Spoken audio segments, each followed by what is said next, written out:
مجھے میرے نوکر کی بیوی بہت اچھی لگتی تھی، لیکن مجھے وہ منہ نہیں لگاتی تھی۔ ایک بار نوکر کو میں نے کام کے سلسلے میں بھیج دیا اور پھر اس کی بیوی کے ساتھ۔ میرا نام ساجد علی ہے۔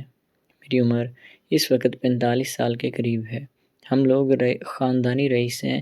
میرے باپ کے پاس بہت روپے پیسہ تھا، ان کی اپنی فیکٹریاں تھیں اور ہماری زمینیں بھی بہت زیادہ تھیں۔ میں اکیلا بھائی تھا، اس لیے سارا کچھ میرے ہی حصے میں آ گیا تھا۔ اب میں ان کی دیکھ بھال کرتا ہوں۔ میری اپنی شادی ہوئی تھی، میرے 2 بچے تھے جو کہ بیرون ملک پڑھنے کے لیے گئے ہوئے تھے۔ میرا ایک نوکر تھا جس کا نام کاشف تھا، وہ بہت محنتی اور قابل تھا۔ میں نے اسے اپنے سب سے قریبی لوگوں میں رکھا ہوا تھا۔ یہ یوں کہہ لیں کہ میرا ہر قانونی یا غیر قانونی کام وہی کیا کرتا تھا۔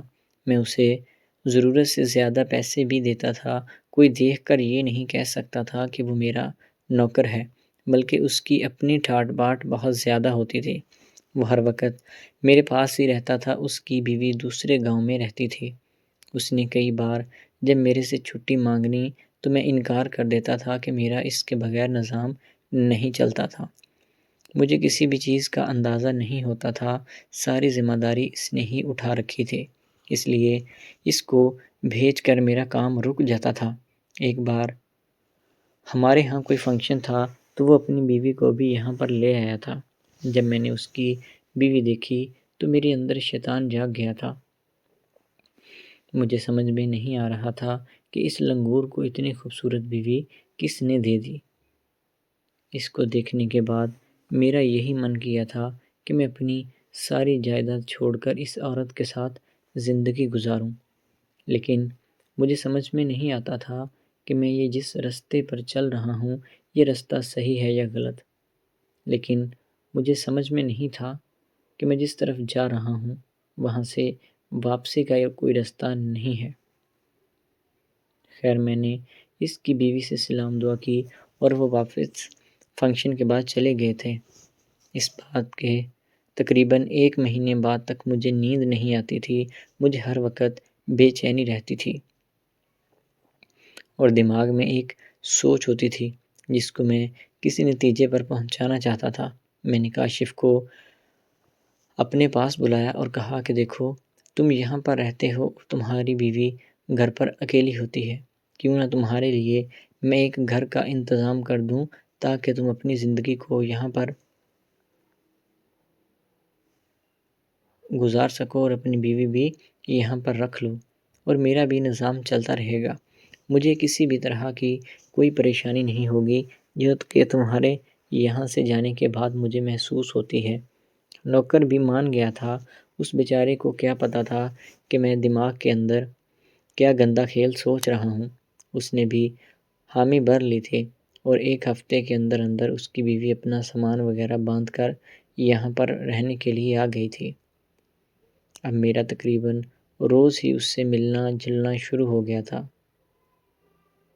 وہ ہمارے گھر آ جایا کرتی تھی اور گھر میں کاموں میں مدد بھی کروا دیتی تھی۔ میرا اس کے اوپر دل آ چکا تھا۔ یہ بات میں کسی کو بتا بھی نہیں سکتا تھا۔ پہل تو میرا صرف یہی ارادہ تھا کہ میں اس کو یہاں پر لا کے رکھوں گا اور میرے پاس رہے گی تو مجھے ذرا دیکھ کر ہی سکون ملتا رہے گا۔ لیکن بات صرف یہاں تک نہیں رکی تھی۔ اب میرے دل میں خیال آیا کہ کیوں نہ بات تھوڑی سی آگے بڑھائی جائے اور روح کو بھی تسکین دی جائے۔ میں نے آہستہ آہستہ اس سے بات چیت کرنا شروع کر دی تھی۔ میں ذرا مزاحیہ مزاج کا بندہ تھا۔ وہ میری باتوں سے بڑی خوش ہوتی تھی۔ جب وہ مسکراتی تھی تو ایسے لگتا تھا کہ جیسے چاند پھول بکھیر رہا ہو۔ مجھے ہر روز اس سے بڑی محبت ہوتی جا رہی تھی۔ 1-2 بار میں نے اس کی بیوی سے بات کرنے کی کوشش کی تھی، لیکن وہ مجھے جھڑک کر وہاں سے چلی جاتی تھی۔ اب میں یہی سوچ رہا تھا کہ اس بات کو کیسے مزید آگے بڑھایا جا سکے۔ میں اس کے ساتھ بات کرنے کے لیے اس کے گھر چلا گیا تھا۔ وہ مجھے دیکھتے ہی ڈر گئی تھی کیونکہ وہ اکیلی ہوتی تھی۔ کاشف کو میں نے پہلے ہی کسی کام کے سلسلے میں 2 دن کے لیے بھیج دیا ہوا تھا، میں جا کر اس کے گھر میں بیٹھ گیا اور ارد گرد نظر دوڑانے لگا۔ وہ میری طرف دیکھ کر بہت پریشان ہو رہی تھی۔ وہ سمجھ رہی تھی کہ میں یہاں پر کس ارادے کے ساتھ آیا ہوں۔ خیر میں نے اسے اپنے دل کی بات کہہ دی اور کہا کہ دیکھو، شادی تو میں تم سے نہیں کر سکتا، لیکن میں تمہارے ساتھ تعلق بنانا چاہتا ہوں۔ اس کے لیے تم جتنے پیسے چاہو میں تمہیں دینے کے لیے تیار ہوں۔ پیسوں کا لالچ سنتے ہی وہ میری بات مان گئی تھی اور سمجھ بھی گئی تھی کہ اب اسے کیا کرنا ہے اور اپنے شوہر کو کیسے دھوکہ دینا ہے میری۔ اور پھر اس نے آفر قبول کر لی اور میں خوشی کے مارے وہاں سے واپس آ چکا تھا۔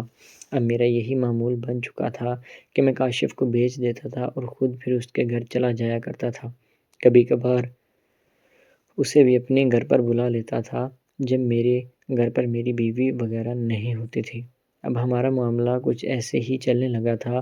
اس کے اکثر میرے نوکر کے ساتھ لڑائی جھگڑے شروع ہو چکے تھے، کیونکہ کاشف کو کچھ شک ہو گیا تھا، کیونکہ جب اس نے روز نت نئے سوٹ یا دوسری چیزیں بیوی کے پاس دیکھیں تو وہ سوال کرتا تھا کہ یہ کہاں سے آئی، تو اس کی بیوی کے پاس کوئی بھی جواب نہیں ہوتا تھا۔ اب اسے سمجھ میں آنے لگا تھا کہ ایک تو مالک مجھے زیادہ تر گھر سے باہر ہی رکھتا ہے، اور یہ بات اس وقت سٹارٹ ہوئی ہے جب سے تم آئی ہو۔ وہ کاشف کو لاکھ صفائیاں دیتی رہی لیکن کاشف ماننے کے لیے تیار نہیں تھا۔ اس کی بیوی ایسا کیسے کر سکتی ہے؟ لیکن کاشف بضد تھا۔ وہ کہہ رہا تھا کہ تمہارے مالک کے ساتھ غلط تعلقات ہیں۔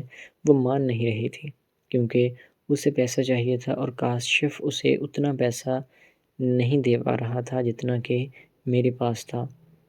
میں مسلسل اس کے ساتھ رابطے میں تھا اور ہم ٹائم نکال کر مل بھی لیا کرتے تھے اور میرا وقت بھی اچھا جانے لگا اور وہ بھی بہت خوش ہوتی تھی۔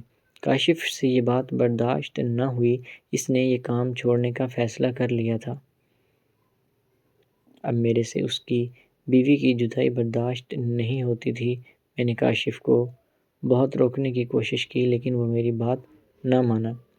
اس کے بعد میں نے کاشف کے ساتھ وہ کیا جو کوئی سوچ بھی نہیں سکتا تھا۔ میں نے اس کے اوپر چوری کا الزام لگا کر اسے جیل میں ڈلوا دیا تھا اور اس کی بیوی کو اپنے پاس رکھ لیا تھا۔ اب اس کی سارے خرچے میں اٹھانے لگا تھا۔ میں صرف اس کے ساتھ شادی نہیں کر سکتا تھا، شادی والے سارے کام میرے اسی کے ساتھ ہی ہوتے تھے۔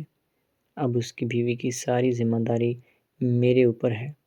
آگے نہ جانے کیا ہوگا اور اس بات کا کیا نتیجہ نکلے گا، لیکن میں اپنی زندگی پوری طرح سے انجوائے کر رہا ہوں۔